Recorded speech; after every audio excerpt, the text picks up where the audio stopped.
G'day there, Aussie Stern, country Victorian gamer of Star Wars Armada, Star Wars Legion, X-Wing, Dystopian Wars, Battletech, Flames of War, many other games. Today I am starting a new project on painting some Games Workshop Bloodbowl miniatures for the Chaos Dwarves. And this is the steps that I'm taking to go through that process of undercoating and painting them and getting them prepped. Enjoy. First up, what we're going to do is that we have already undercoated all of our miniatures in black and also all the bases in black as well. The next step that I'm going to do is to develop a bit on the bases. Now, as you can see, I've got some black ones still here, some partly colored, and some finished examples. So what I've done is I've taken the base, I have then grabbed a thin brush and just basically marked it with like a squiggly line. Anything that basically almost looks like it's like a crack or something or other. If you've put magnets underneath, just remember where you put your magnets. And all I've done is just basically done like a lightning bolt S, but then I just fill it out ever so slightly. To that, then I just put some cracks in where appropriate, don't have to be big.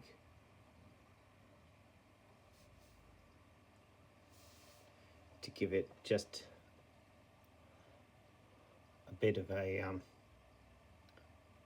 the start position.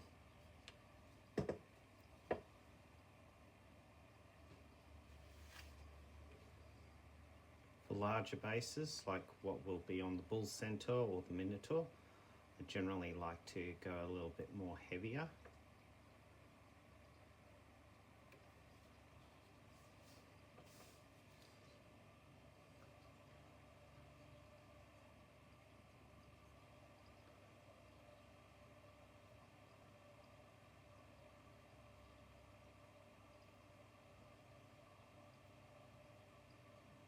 Just like so.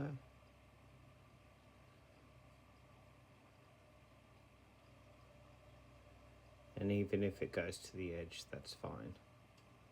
You can also just put like little dobs if you need to fill up some of the spacing.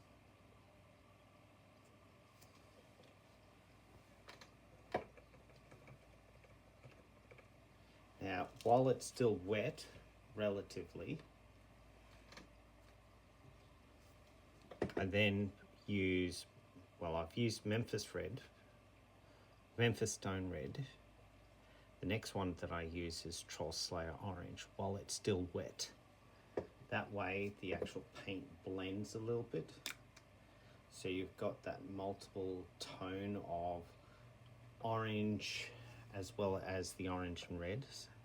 But this time when I'm doing it, I'm only going down the middle line sort of thing. So creating those shadings, and even while the paint is still wet on the red, some of that red will be bled through.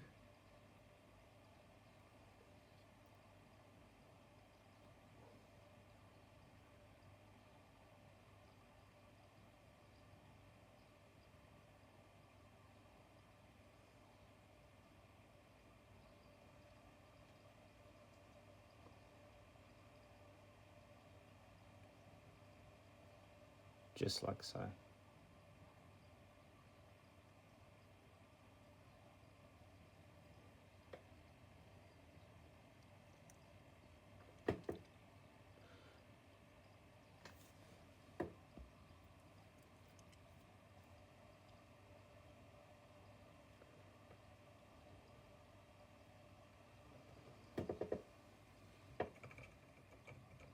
You can leave it to dry or go back over it with a little bit more of the orange as it dries.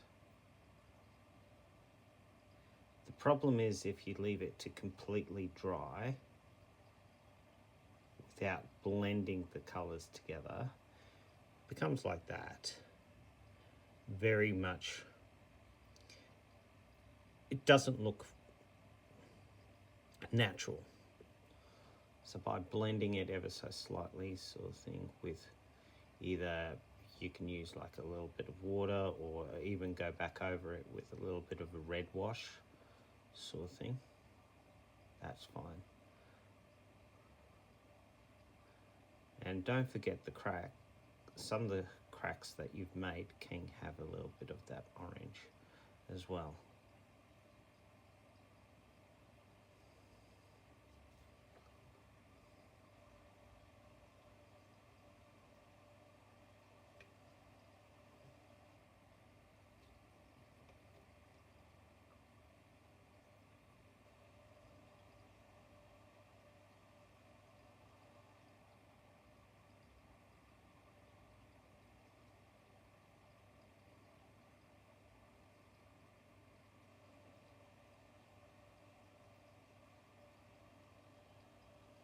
Just like that.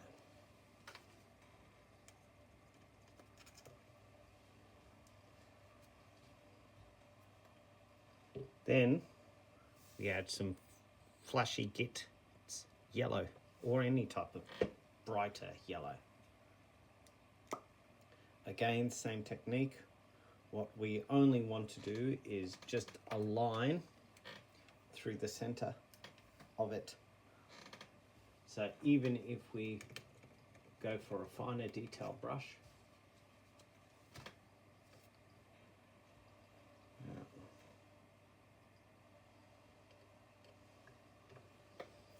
what we want to do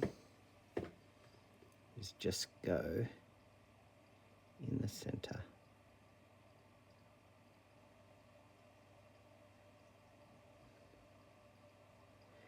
In some of the larger clumps, you can spread it out a little bit more to make it more thick.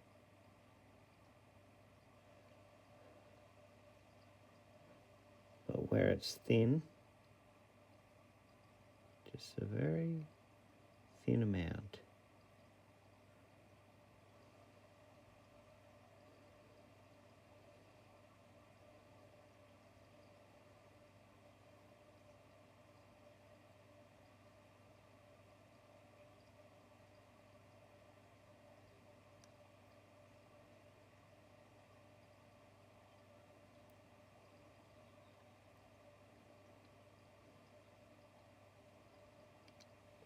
Like so. And that gives you the impression of lava.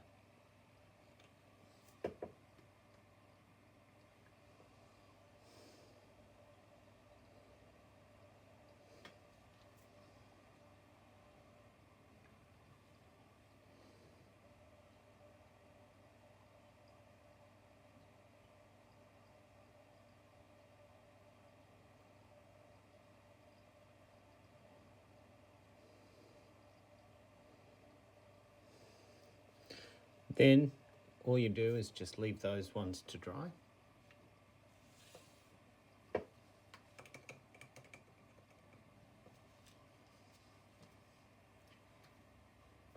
Here's some that we prepared earlier.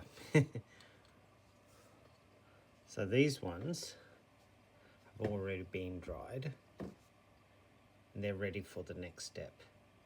Now, it's not so great just leaving them like that.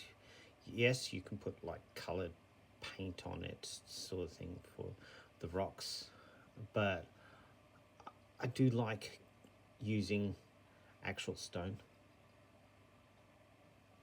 to give it that textured.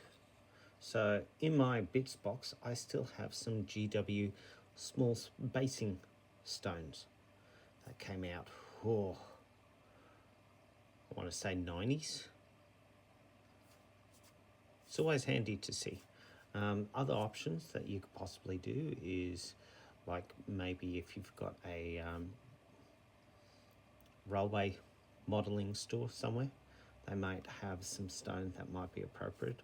Or alternatively, you could also use like a sand that is a very fine grit if you want to, or alternative,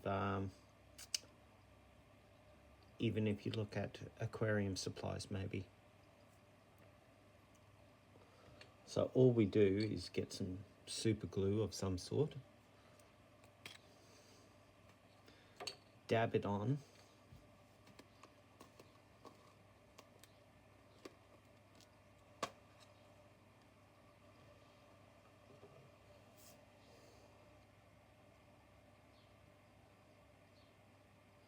it doesn't have to go everywhere on the model, just on those main parts that you haven't done the cracking for.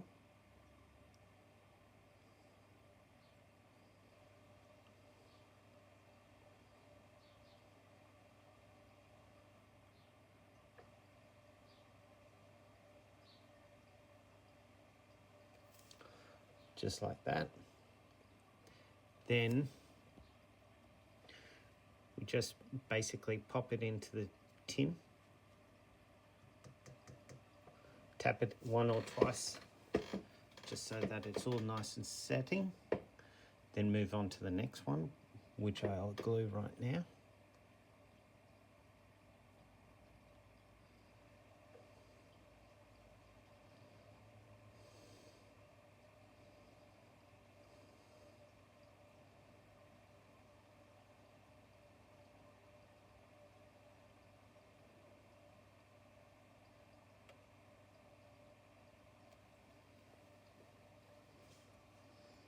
Then take the one that you've just done, and that looks pretty good.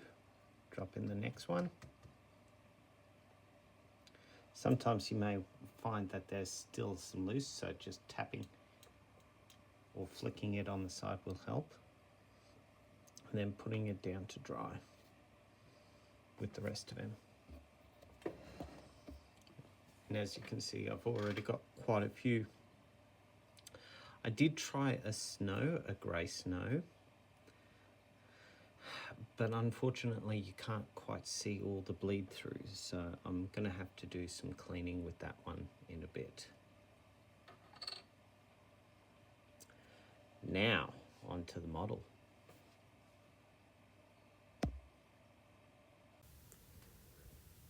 First step, of course, is to try out some colour combinations to find out what's going to work, what's not going to work, and make a determination of how they're all going to look. As you can see on my hand, I've got 3 of the main examples of a Chaos Dwarf, a Bull Centaur, and a Hobgoblin. And they're all pretty much dressed in the same way with a primarily black uniform, a Hachet copper metal, as well as some red tonal works. To start off with, after I've undercoated everyone in the black, I have also on all of the Chaos Dwarfs and the Bull Centaurs gone ahead and just did their eyes in that white to make it slightly easier to doing the eyeballs later on down the track. Once the eyeballs are nice and dry, I can use a slightly thin brush and start working on some of the more base colors. And in this way, you start developing the colors into it. Seeing black, I've already done as an undercoat. I don't need to do too much more with the top coat of black. What I will need to do is start working on some of the complementary colors. So in this way, I want to do the likes of the hair, and I don't want to do black on black. I want to test out doing some of the more darker colors. So in this way, I'm trying the beige colors, but also there are other colors like a dark brown. I think Rhinox hide is another brown color that I will be using, and it will make it a lot easier. The eyes, on the other hand, can be either black, brown, grey even. You could also do red if you wanted to, but for the most part, I'm going to use that Rhinox hide and any really dark colours for eyes, dark colours for the hair, and then lighten it up.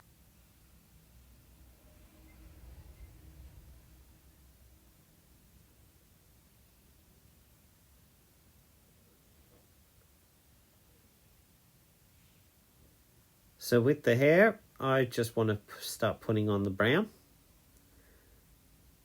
And seeing I'm at the face, I might as well do the inside of the mouth, as well as those display areas that I want to do in the team color. So in this way, I'm doing like a greave on each side in the blood red. I'm also doing, it looks like a sash on their belt, on each of the Chaos Dwarf's belt, in a red as well. The rest of the armor, however, I'm going to use this Hash Up Copper brass coloration for the scales.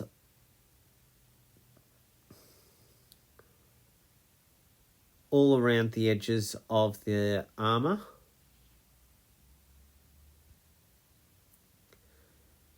As well as using metal colors like Grum Gold, Ruinic Gold, Chainmail, and Bolt Gun Metal as other ornate pieces, like for the necklace or beard runics, as well as for the boots. The boots will have a chainmail on the bottom of it. But the Hashit Copper is what I'm going to use for all the main raised armor area around the hat, around the body of the armor, the pauldrons, glove areas, etc.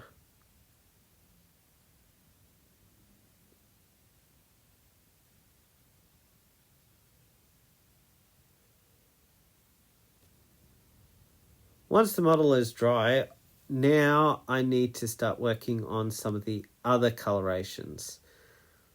So it's a little bit difficult to hold on to. I've used a bit of blue tack to stick it onto a paint tin, and I'm going to use this Cadian flesh tone to do all of the flesh areas on my Chaos Dwarf. Starting firstly with around the edges of the face, we want to do just around the mouth, the lower jaw area, the nose, everywhere that it has that skin area. At this stage, because I will go back and then redo quite a lot of the armor areas, it doesn't matter so much if the lighter paint gets onto these areas, because using the darker color for the armor, it's a lot easier to go over it. Obviously, it's more difficult if I went from a pure dark color for everything then onto the light.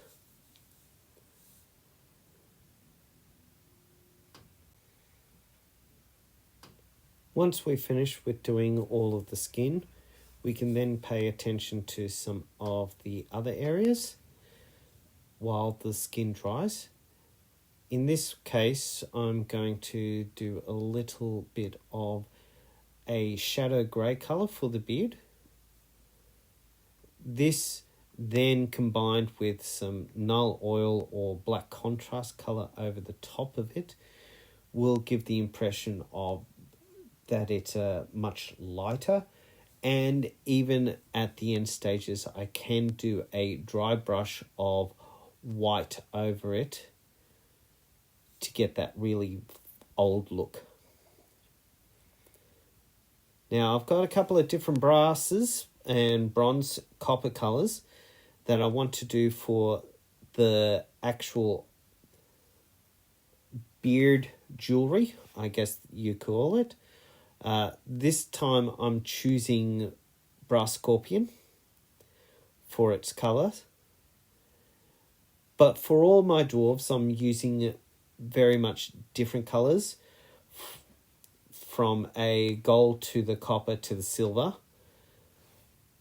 to give each of them that little bit of variance or difference.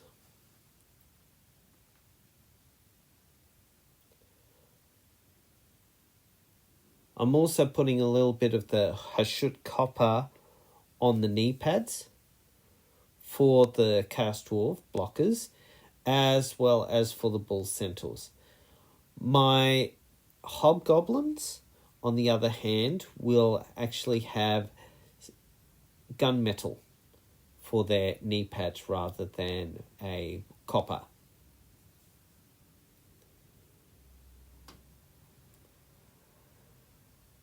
Obviously, if I make any mistakes, I need to touch up with some black to get into those recesses that either didn't take the undercoat well, been oversaturated with the copper,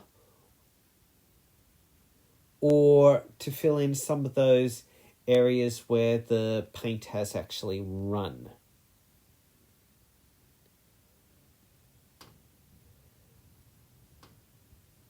To give the black a little bit of a different look, I've also added a little bit of Black Templar contrast colour on some of the models. This gives the black a little bit of a shine to it, making it look ever so slightly better, more glossy in some ways. And I've done that especially with one of the bull centaurs that has the black body. With most of the Chaos Dwarfs, they all have these horny bits coming out of their helmets. And I could have gone down the very common phase of doing a white helmet or white horns, or use a skeleton bone colour. Instead, I've used a little bit of this Karak stone colour, which is ever so slightly lighter. In the old days, you would call it GW's Commando Khaki, I believe. And then I'm going to use this same Karak stone for some of the skulls on the beard jewellery.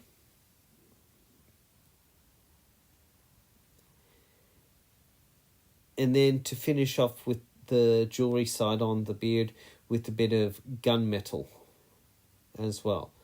I'm also doing the gunmetal coloration on the likes of the punch fist, and also on the metal reinforcements to the shoe.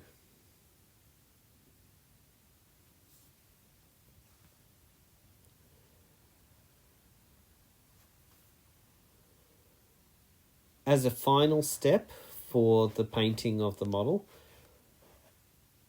as you can see, this is the black wash that I'm adding in to the beard to give it some added depth, as well as some black contrast, but needs to be quite watered down because you don't want it to oversaturate. Here now is my final version of the Chaos Dwarf fully painted and dried. with all the hands done, all the armor done. I have also incorporated some of the decals, putting numbers on the shoulder pads, as well as a team symbol on the back of all of my models. And this is the completed team. As you can see, the Hobgoblins, the main difference with them against the Chaos Dwarf is the inclusion of green colours, which I've used Warboss green, Snarstick green, Scorpion green, as well as using a green wash shade to give it its definition. The horns on all the Hobgoblins are actually done with the Ogren camo colour rather than the cracked stone. And I do think they look pretty good, all of the models, with all the bases done up. I do have one model still to get, which is the Minotaur. I'm not sure when I will be able to get that. But now to get it on the table for games. And that's about it for the models. Please like, please subscribe, please leave a comment if you're interested in this or any of my other videos. My next video that I will be working on is probably to do much more of my Star Wars Legions. I have picked up the Star Wars Legion Riot Squad, so I will be doing that as my next project, or alternatively the crashed mining tie. But for now, from Aussie Stone, I will see you on the table next time.